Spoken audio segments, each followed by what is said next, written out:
Hello friends, আসসালামু আলাইকুম। কেমন আছেন সবাই? আশা করি সবাই অনেক ভালো আছেন। আলহামদুলিল্লাহ, আমিও অনেক ভালো আছি।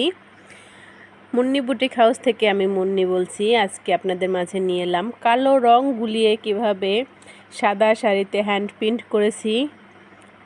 দেখুন, প্রথমে নিউটেক্স, তারপর অ্যাপ্রিটন, দুটা সুন্দরভাবে ভালোভাবে মিশিয়ে নিয়েছি। তারপর দিলাম বাইন্ডার, এনকে, এসব একসাথে সুন্দরভাবে যেন কোনো দলা না থাকে, সুন্দরভাবে বেশি করে নাড়াচাড়া করে গুলিয়ে নিয়ে তারপরে দিলাম।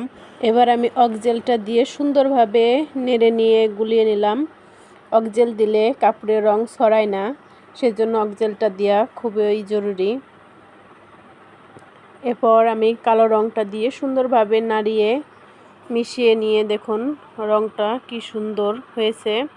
এবার শাড়ি আমি প্রতিদিন যেভাবে ঝুলিয়ে কাপড়টা টানিয়ে নিই, ঠিক সেইভাবেই সুন্দরভাবে কাপড়টা ঝুলিয়ে টানিয়ে নিয়েছি। দেখুন সুন্দর একটা ডিজাইন। মনে হয় এই ডিজাইনটা আপনাদের অনেক পছন্দ হবে।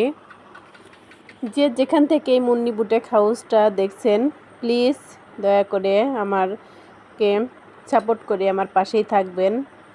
একটা লাইক, একটা কমেন্ট করে জানাবেন কাপড়ের ডিজাইনটা কেমন হয়েছে। অবশ্যই কমেন্টে জানাবেন কেমন হয়েছে। দেখুন আমার কাপড়টা হয়ে গেছে। এটা হচ্ছে ডেলিভারি দিব। এভাবে অনেকগুলো কাপড় আমি করে থাকি।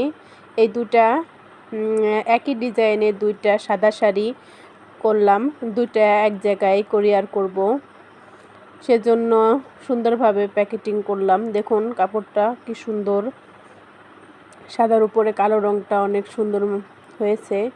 নিজের জিনিস নিজেই তো সুন্দর বললে হবে না। দয়া করে কমেন্ট করে জানাবেন কেমন হয়েছে শাড়িটা। আঁচলে নিজ হাতে টার্সেল করে দিয়েছি। দেখুন কাপড়টাও অনেক সুন্দর। হাফ সিল্কের সাদা শাড়ির উপর কালো রঙের প্রিন্ট করা হয়েছে। অনেক সুন্দর হয়েছে শাড়িটা। এটা এখন কোরিয়ারের জন্য প্যাকেট করব, পরে অফিসে গিয়ে সুন্দরভাবে যাতে কোনো সমস্যা না হয়, সেখানে গিয়ে তারপর আবার নাম ঠিকানা যাতে ক্যাশ অন ডেলিভারি দিতে পারি, সেজন্য। দেখুন অনেক সুন্দরভাবে প্যাকেটিংটা করে নিলাম। আপনারা চাইলে আমার কাছে অর্ডার করতে পারেন।